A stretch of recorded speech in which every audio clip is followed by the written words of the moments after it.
అత్యున్నత మాకు ప్రియమైన దేవుని బిడ్డలందరికీ ఉదయకాల సమయంలో మన ప్రభు అయిన యేసుక్రీస్తు శ్రేష్టమైన నామంలో మీ అందరికీ శుభము తెలియజేస్తున్నానండి. ఎలాగున్నారు? మీరు కుటుంబాల పిల్లలంతా క్షేమంగా ఉన్నారు కదండి? క్షేమంగా ఉన్నారని మేము నమ్ముచున్నాం. ఎందుకంటే మన ప్రార్థన దేవుడు ఆలకిస్తున్నాడు కాబట్టి, ప్రార్థనకు జవాబిచ్చే దేవుడు మన దేవుడు కదా. దేవుడు నిన్నటి కాల సమయం అంతా కూడా మనల్ని కాచి కాపాడి ఈ దినమును మనకు బహుమానంగా కానుక ఇచ్చినాడు కాబట్టి ఆయన పరిశుద్ధ నామానికి మహిమ కలుగును గాక. ఉదయకాల సమయంలో మనం వాగ్దానం కోసం ఎదురు చూస్తున్నాం కదా. పరిశుద్ధ గ్రంథాలు తెరిచినట్లయితే మొదటి కొరింథీయులకు రాసినటువంటి పత్రిక 15వ అధ్యాయము 58వ వచనం. మొదటి కొరింథీయులకు రాసినటువంటి పత్రికలో 15వ అధ్యాయము 58వ వచనం. First Corinthians chapter 15 versus 58. కాగా నా ప్రియ సహోదరులారా, మీ ప్రయాసము ప్రభువునందు వ్యర్థము కాదని ఎరిగి స్థిరులను కదలిన వారును ప్రభు కార్యాభివృద్ధి యందు ఎప్పటికీ ఆసక్తులనై ఉండుడి. ఎప్పటికీ ఆసక్తులనై ఉండుడి. ఈరోజు మనకి మంచి వాగ్దానం దేవుడు మనకి ఇస్తున్నాడండి ఉదయకాల సమయంలో. కాగా నా ప్రియ సహోదరులారా, మీ ప్రయాసము ప్రభువునందు వ్యర్థము కాదు. ఈరోజు మన యొక్క ప్రయాసము వ్యర్థం కాదండి. ఈరోజు మన ప్రయాసం ఏంటి చెప్పండి? మన ప్రయాసము మనము పరలోకం చేరుకోవాలి. నరకంలో నుంచి, అగ్నిగుండంలో నుంచి తప్పించుకొని పరలోకం చేరాలనేటువంటి మన తాపత్రయం అంతా కూడా అదే కదా. మన ప్రయాసం అదే కదండి. ప్రతి ఆదివారం దేవుని మందిరానికి వెళ్ళడము, ఉపవాస ప్రార్థనలో పాల్గొనడము, బైబిల్ స్టడీలో పాల్గొనడము, ప్రార్థన చేయడము, వేకువజామున లేసి ప్రార్థన చేయడము, మధ్యకాల రాత్రిలో ప్రార్థన చేయడము, ఉదయకాలం లేసి ఆయన ఒక స్వరూప దర్శనంతో లేచి ప్రార్థించడము, మొదటి సమయాన్ని దేవుడికి ఇవ్వడము, ప్రతిఫలము దశంభాగం దేవుడికి ఇవ్వడము. ఈ ప్రయాసం అంతా ఎందుకు చెప్పండి? ఇతరులకు సువార్త ప్రకటించడము. ఒక్కరికైనా సువార్త ప్రకటించాలి, ఒక్కరినైనా దేవునిలోకి నడిపించాలి, ఒక్క కుటుంబాన్ని దేవునికి నడిపించాలంటే మన ప్రయాసము ప్రభువునందు మనం చేసేటువంటి ప్రతి కార్యము కూడా ఏది కూడా వ్యర్థము కాదు అని దేవుని లేఖనం స్పష్టంగా చెలవిస్తున్నాయి. అపోస్తుడైన పౌలు గారు కొరింథీ సంఘాలకి ఈ మాట రాస్తున్నాడండి. అపోస్తుడైన పౌలు గారు కొరింథీ సంఘాలకి ఈ మాట రాస్తున్నాడు. పౌలు గారి గురించి మనకు తెలుసు కదా. పౌలు గారు సౌలుగా ఉన్నప్పుడు సంఘాన్ని హింసించేవాడు, సేవకులను చంపేసేవాళ్ళు, విశ్వాసులను మరి చంపేసేవాళ్ళు, గర్భిణీ స్త్రీలను మరి కొట్టి చంపేసేవాడు. ఇలాగా ఎన్నో మరి ఆయన రౌడితనం చేసి ఎన్నో సంఘాలను పాడు చేశాడు, ఎంతోమంది మనసులను చంపేశాడు. ఈరోజు దేవుడు అతన్ని దర్శించి పౌలుగా మార్చి అనేక సంఘాలు కట్టడానికి, దేవుని యొక్క మాటలు ఇతరులకు బోధించడానికి, అనేక మందిని ప్రభువులోకి నడిపించడానికి దేవుడు కృప చూపించాడు మన అపోస్తుడైన పౌలు గారికి. దేవుడు హల్లెలూయా. ఆయన ప్రయాసం ఇప్పుడు దేవుడు ఎప్పుడైతే ఆయన దర్శించాడో ఆయన బ్రతుకుట క్రీస్తే చావైతే మేలు నాకు అని అంతగా వాని విశ్వాసం కలిగి ఉన్నాడు అన్నమాట. ఆయన ప్రయాసం మందిరాలు కట్టాలి, అనేక మందిని రక్షించాలి, అనేక సేవకులను బలపరచాలి అనేటువంటి ప్రయాసం అతనికి ఉండేదన్నమాట. మరి తిమోతి చూడండి, జైల్లో మరి పౌలు గారు జైల్లో ఉన్నప్పటికీ, చెరసాల్లో ఉన్నప్పటికీ అక్కడి నుంచి కూడా తిమోతికి లెటర్ రాస్తూ బలపరిచేవాడు. ఎందుకంటే మన శోధనలో ఉన్నప్పుడు తిమోతి అధైర్యపడి భయపడుతూ ఉన్నప్పుడు అతని లెటర్ రాసి లెటర్ మూలకంగా మరి చూడండి ఆయన ప్రయాసము ఎంత గొప్పగా ఉందో చూడండి. ఈరోజు మన ప్రయాసం కూడా అలాగే ఉండాలి. సేవకులను స్థిరపరుస్తాడనమాట తిమోతి. అతని యొక్క కుమారులను స్థిరపరుస్తూ బలపరుస్తూ ఉండేవాడు పౌలు గారు. ఎలాగా అంటే ఆయనకు ఒక ప్రయాసం, ఒక భారం అనేది కలిగి ఉన్నాడు అనమాట దేవుని పట్ల. ఇది ప్రభువునందు మీ ప్రయాసం ఏది కూడా వ్యర్థం కాదు. చూడండి అతను లెటర్ రాసి వాళ్ళని బలపరుస్తూ స్థిరపరుస్తూ వాళ్ళకి ధైర్యపరిచినప్పుడు తిమోతి కూడా గొప్ప సేవకుడు అయిపోయినాడు. తిమోతి కూడా అతను సువార్తలు ప్రకటించి ధైర్యంగా ఒంటరిగా ఉన్నప్పటికీ ఎంత ప్రభునందు వాళ్ళు ఎంత ప్రయాసపడ్డారు చూడండి. ఈరోజు కూడా మనం పడుతున్న ప్రయాసము, పౌలు గడ్డ పడ్డ ప్రయాసం ఏది కూడా వ్యర్థం కాలేదు. అతనికి యొక్క ఆలోచన, అతని యొక్క ప్రేరేపణ ఏది కూడా అతను అనుకున్నదంతా కూడా దేవుడు అతని పట్ల నెరవేర్చాడు. దేవుని నామానికి మహిమ కలుగును గాక. ఈరోజు మనం పడే ప్రయాసము, ఈరోజు మనం చేస్తున్నటువంటి ప్రభువునందు ప్రతి కార్యం కూడా ఏది కూడా వ్యర్థము కాదని మొదట మనం తెలుసుకోవాలి. మొదట మనం తెలుసుకున్నామంటే ఎప్పటికి కూడా మనము చూడండి నిరాశపడము, నిర్లక్ష్యపడము. ఇలాగా చూడండి ప్రతి కార్యం కూడా మనము ఆసక్తి కలిగి చేస్తామన్నమాట కదండి. మన ప్రయాసం ప్రభువునందు వ్యర్థం కాదని ఎరిగి మనము ఫస్ట్ నెంబర్ 1 తెలుసుకోవాలి, ఎరిగి ఉండాలి మనం. నెంబర్ 2, స్థిరులను కదలని వారు ఉండాలి. ఎందుకంటే అప్పుడప్పుడు మనకి మన జీవితాల్లో చూడండి, మరి మబ్బులు వచ్చినట్లు, సముద్రపు అలలు వచ్చినట్లు, ప్రవాహం వచ్చినట్లు, కొన్ని కష్టాలు, కొన్ని శ్రమలు, చిన్నటువంటి అనారోగ్య సమస్యలు, చిన్న ప్రాబ్లమ్స్ మన కుటుంబంలో రావచ్చు.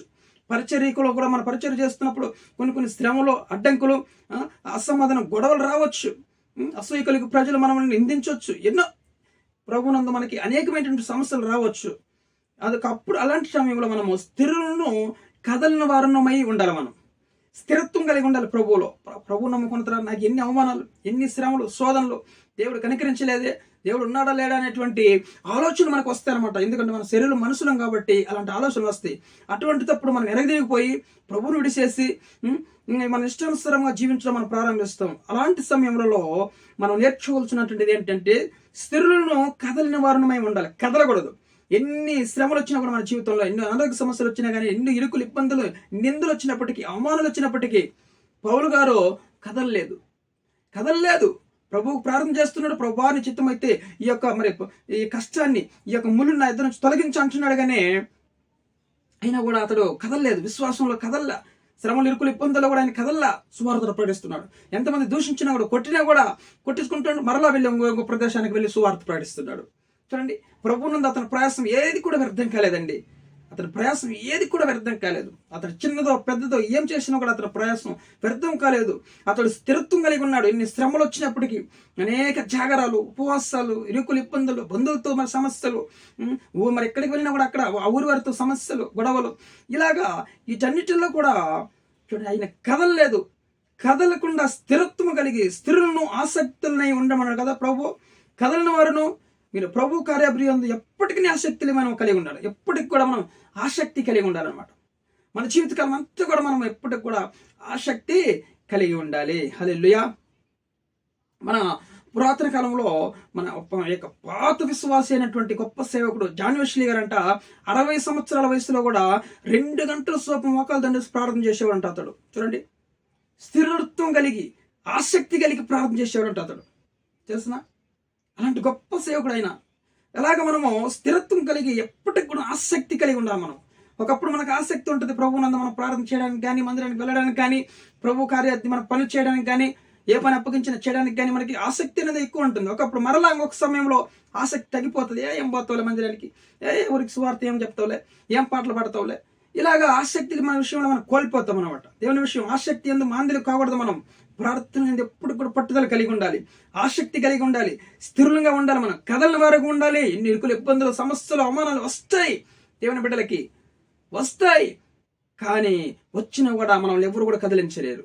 మనం కదలని వారిని స్థిరత్వం కలిగి ఎప్పుడైతే మనం ఉంటామో, స్థిరంలో కదలని వారిని ఎప్పుడైతే ఉంటామో ఆ సమస్యలు మనం విడిచిపెట్టి వెళ్ళిపోతాయి.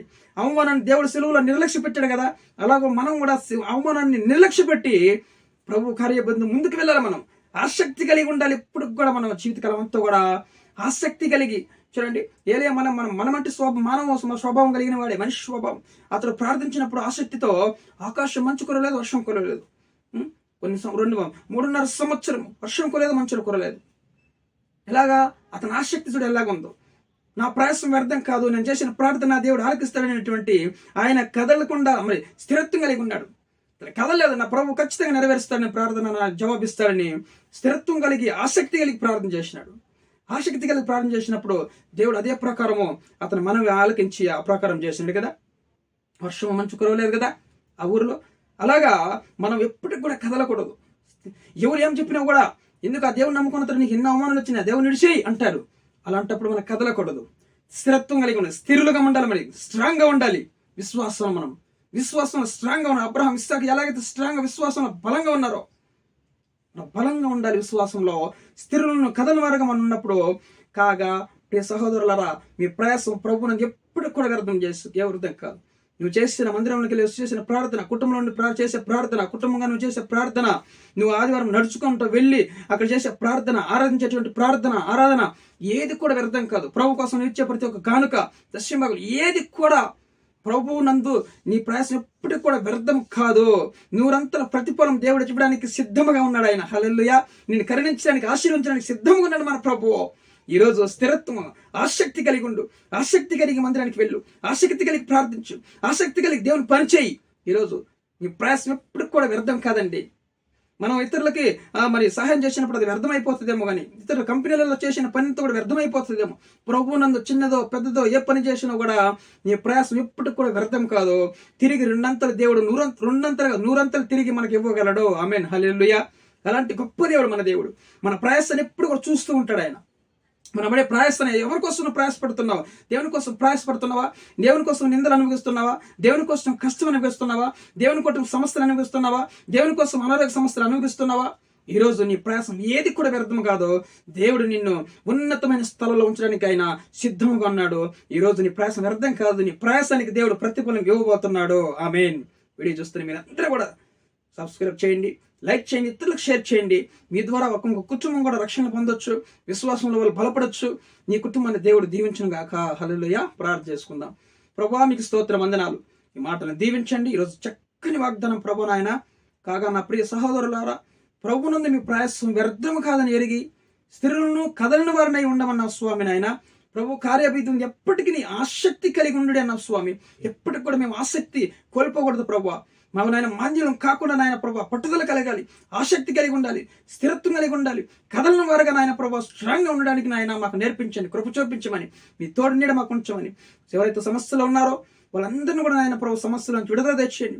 అప్పులో ఉన్న వారికి అప్పుల నుంచి విడుదల తెచ్చేయండి. అనారోగ్యంతో ఉన్న వారిని ముట్టి స్వస్థపరచండి. చేస్తున్నాములు ఉద్యోగం మంచి ఉద్యోగ అవకాశాలు వేస్తున్నాములు కలుగుని కాక తన మంచి కంపెనీలో ఉద్యోగం దొరుకుని కాక వాళ్ళకి వేస్తున్నాములు.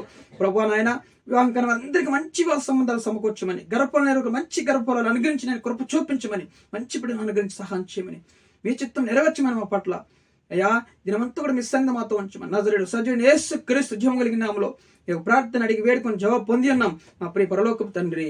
ఆమేన్, ఆమేన్.